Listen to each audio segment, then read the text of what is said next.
Hi friends, welcome to my channel Hariprasad హరివి. Mulberry అండి, already అయిపోయింది.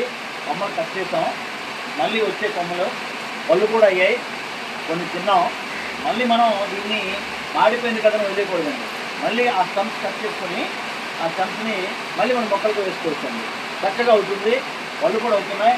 చాలా తీసాము. అలాగే ఈ మొక్కకు చూసారా మల్చింగ్ కూడా చేసాం. ఎక్కువ ఎండ తగలకుండా మల్చింగ్ కూడా చేసుకున్నామండి. ఆ విధంగా ఈ కొమ్మల్ని ఇప్పుడు కట్ చేస్తున్నాం, మళ్ళీ వేసుకుంటామండి.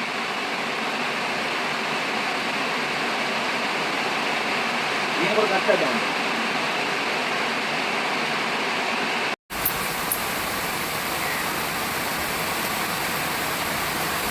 ఇదిగోండి, ఇలా స్టెమ్స్ కట్ చేసుకుని మనం నాటుకుంటే ఈ వర్షాకాలం శీతాకాలం ఏ కాలం సరే మల్బరీ అవుతుందండి.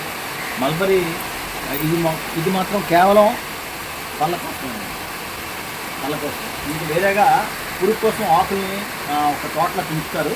ఇది మనం మాత్రం మన టెర్రస్ గార్డెన్లో పళ్ళ కోసం వేసుకుంటాం అన్నమాట.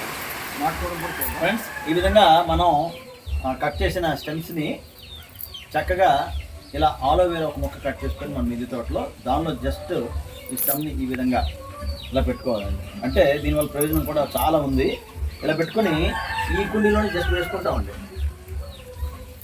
ఎందుకంటే మళ్ళీ మొక్క అయ్యి కొద్దిగా పెద్ద అయిన తర్వాత అప్పుడు మనం రీపాట్ చేసుకుంటాం చక్కగా.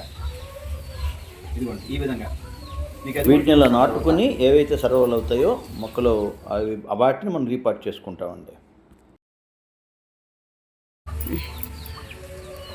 ఈ విధంగా ఆకులు మనం తీసేసే ఇలా నాటుకోవాలండి. దీన్ని వచ్చాక మనం అప్పుడు రీపాట్ చేసుకుంటామండి. ఓకే ఫ్రెండ్స్, చూసారు కదా వీడియో. ఈ వీడియో నచ్చితే లైక్ చేయండి, షేర్ చేయండి, సబ్స్క్రైబ్ చేసుకోండి. Thank you friends.